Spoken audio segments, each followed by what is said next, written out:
সঙ্গে দুয়ারি পরে খোল বাজিয়ে হারমোনিয়াম বাজে কোনো হারমোনিয়াম তাদের কাছে সেই সব কীর্তনিয়া নিমাই মিত্র, কানাই বন্দ্যোপাধ্যায়, রথীর বাবু এনাদের সাথে মানে আমরা যে কীর্তন হয়েছি, কীর্তনিয়া হয়েছি মানে মাঠে খেলে প্লেয়ার হয়েছি, এমনি হয়ে যায় না, কোনো বই দেখেও নয় আর আপনার ইউটিউব বা মোবাইল দেখেও নয়, গুরুমুখী বিদ্যা। তাই কি করলেন, তাও তো সময় অল্প বলে কিছু তাল তরঙ্গ কিছু করা হলো না, প্রত্যেক বছরই করি, এবছর একটু বাদ দিয়ে গেলাম। তাই কি করলেন, যখন সীতামাকে নিয়ে রামচন্দ্র বনবাসে গেছে, শূর্পণখা রাক্ষসী সেখানে গিয়ে রামচন্দ্র রূপ দেখে মোহিত হয়ে গেলেন, রামচন্দ্রকে বিবাহ করতে চাইলেন। শ্রীরামচন্দ্র বললেন আমার তো বউ আছে, দেখো ওই তোমার বউ কি আমার চাইতে সুন্দর? ওই শূর্পণখা বললেন সে তো মোহিনী রূপ ধারণ করেছে, ওই তোমার থেকে সুন্দর নয়, কিন্তু আমার যখন বউ আছে আর তোমাকে বিয়ে করো কি করে? আমার ভাই আছে লক্ষণ, ও কিন্তু বিয়ে করে না, ওর কাছে যাও। লক্ষ্মণের কাছে পাঠিয়ে দিলেন। এবার লক্ষণ তো নারীর মুখ দেখে না, 14 বছর লক্ষণকে বাড়াবাড়িয়ে বারবার কি করলেন না পিড়াপিড়ি করতে গেলেন, তুমি কি সুন্দর, তোমাকে দেখে আমার ভালো লাগছে, তোমাকে ছাড়া মাঝ মানুষ করে না করে মায়া জানে, তা তুমি আমাকে বিবাহ করো, তাকাও না আমাদেরকে, তাকাও না, দেখো আমি কি সুন্দর, বলে তুই রূপের বড়াই করছিস।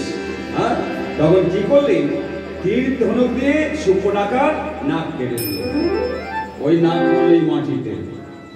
শূর্পণখা বললেন ঠাকুর তুমি আমাকে এই করলে, আমি নারী জাতি, আমি নারী জাতি, আমি রাক্ষসী হতে পারি কিন্তু জাতিতে আমি নারী। প্রত্যেক নারীরাই সুন্দর পুরুষকে বাঞ্ছা করে, সুন্দর ছেলে দেখলে, সুন্দর পুরুষ দেখলে পরে তাকে প্রতিরূপে বাঞ্ছা করে, এটা মেয়েদের স্বভাব। আমি না হয় তোমাকে প্রতিরূপে বাঞ্ছা করেছিলাম, যার জন্য তুমি আমার নাসিকা কর্তন করলে, আমি তোমাকে অভিশাপ দিচ্ছি, আমার নাক যেখানে পড়েছে ওই নাসিকা দিয়ে তোমার একদিন রক্ত ঝরবে। তাই ওই কুমোর কি করেছিলেন, ওই মাটি নিয়ে চালান দিয়েছিলেন, মাটিতে অনেকে নৌকা করে আসছে, আস্তে আস্তে ওই মাটি এসেছিল নবদ্বীপে, কুমোর ওই মাটি দিয়ে কলসি তৈরি করলেন, সেই কলসি নিত্যানন্দ প্রভুর মস্তকে আঘাত করলেন। বিদায় গৌর হরি বল। শ্রীকৃষ্ণের এই প্রতিজ্ঞা সর্বকালে আছে, যে জয়ছে ভজেন কৃষ্ণ, কৃষ্ণ ভজে তুলছে, ভগবান বলেন তথাস্তু, তাই হবে। তাই ওই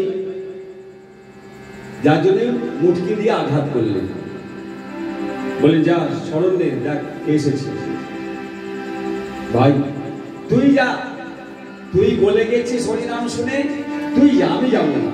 ওই দেখ ভাই, আমরা দুজনেই অনেক কিছু করেছি বললাম, তা চল, আমাদেরকে ডাকছে এমন করে, কেউ তো আমাদের কোনোদিন ডাকে না, ভালোবাসা দেয় না, আমরা সকলে অপ্রিয় অপাত্রে আমরা করেছিলাম, ডাকছে চল না একটু, আমার হরিনাম করবো, চল তুই যা। আরে দুজনে সব কিছু একসাথে করেছি, আজ আমি হরিনাম হয়ে বিশুদ্ধ হয়ে যাব, আর আমার ভাইটা এখানে পড়ে থাকবে পাপিষ্ঠ হবে, যা। এই বলে কি করলে, ছুটে হেলে মাধাই, প্রভু প্রভু তুমি আমাকে ক্ষমা করো, ক্ষমা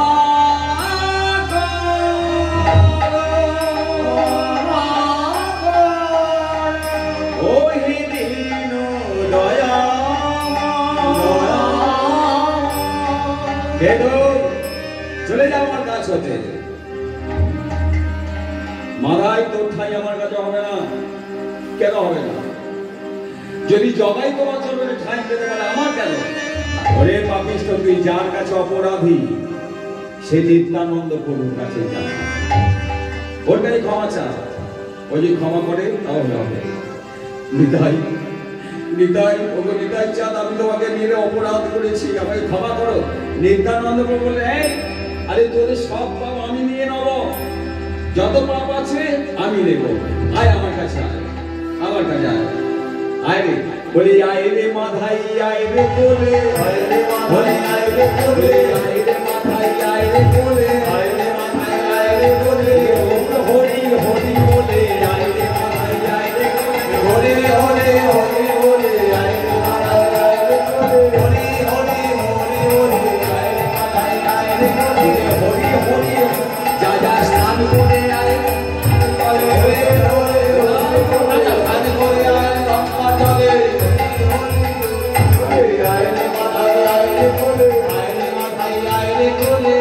দুজন দুজনকে কল কল দিতে এত পাপ করেছিলে, সঙ্গে সঙ্গে গৌরহরির অঙ্গটা কালো হয়ে গেল।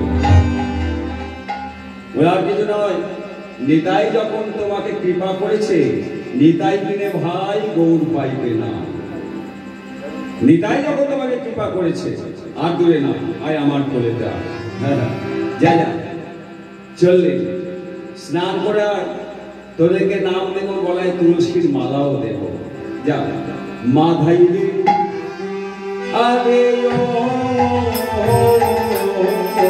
মাধাই রে, আরে ও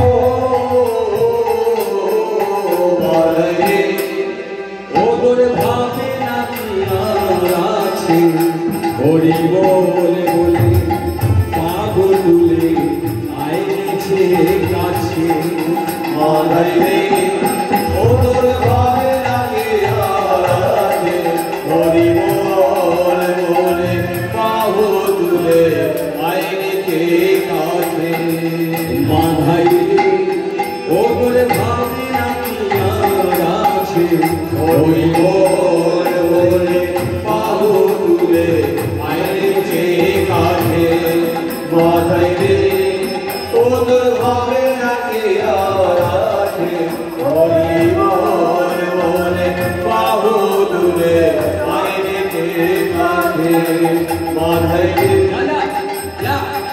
স্নান করে আয় গঙ্গার জলে, আমি তুলসীর মালা পরাবো গলে, রাজা যা স্নান করে আয় গঙ্গার জলে, আমি তুলসীর মালা পরাবো গলে, রাজা স্নান করে আয় গঙ্গার জলে, আমি তুলসীর মালা পরাবো গলে, রাজা স্নান করে আয় গঙ্গার জলে, আমি তুলসীর মালা পরাবো গলে, মাধাই রে, ও তোর ভাবে না কি আর আছে, হরি বলে বলে পাগল তুলে আইছে কাছে, মাধাই রে, ও তোর ভাবে না কি আর আছে, হরি বলে বলে পাগল তুলে আইছে কাছে, মাধাই রে।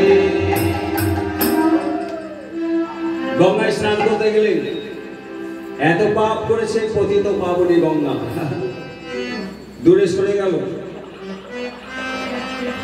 কেন মা, আমার ঠাই হবে না, কি করে হবে? বিষ্ণু পাদর ভাবিত গঙ্গা, বিষ্ণুর চরণ হতে আমার উৎপত্তি, সেই বিষ্ণু এবারে কলিযুগে গৌর হয়ে জন্মগ্রহণ করেছে, সেই চরণ অপরাধী।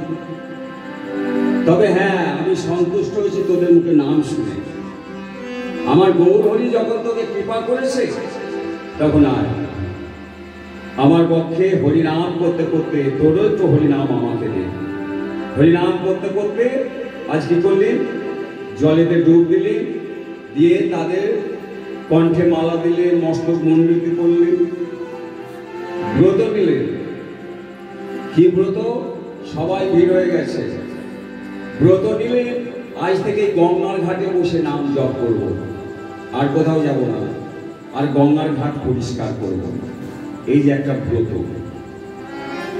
কত ভক্তরা আসে স্নান করতে গঙ্গার ঘাটে, সকাল সন্ধ্যাবেলা কি করে?